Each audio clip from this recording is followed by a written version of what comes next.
Hello everyone, today I have a review of two knives from the Chinese manufacturer Y-Star. First of them, model LK5021.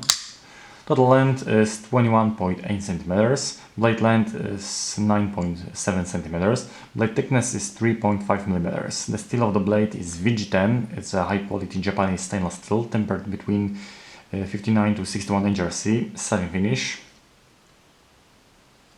Opening with a flipper. On one side is the name of the manufacturer, Y-Star. On the other, VG10. The handle scales are made of a black and blue G10. I really like it. Liner lock, it collapses steadily. Deep carry pocket clip without any motif. Back spacer with a hole for paracord. Perfect wood mechanism. The second knife,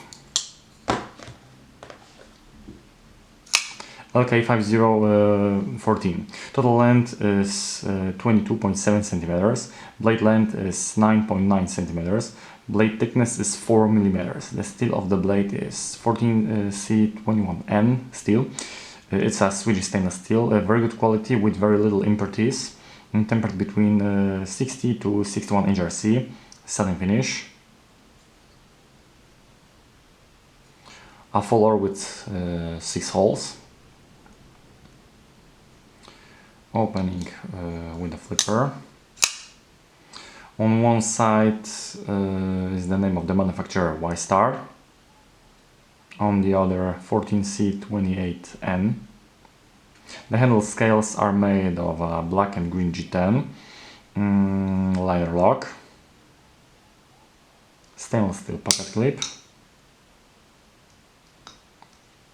Hole for paracord. In summary, Y-Star knives are an interesting proposition for lovers of folding knives for a reasonable price. Everyone will find something for themselves. I especially like the LK5021 model. I like its overall design, blade shape and ergonomics. Versions in black and white or brown G10 are also available. The LK5014 is a little bit larger knife with a significantly thicker blade. Available colors are black and blue, black and gray or brown, but even I saw a version with titanium on the handle and Damascus on the blade. Nice knives, well made, there is nothing to complain about. I encourage you to acquaint with the whole offer of Y-Star knives. That's all in this review, thanks for watching.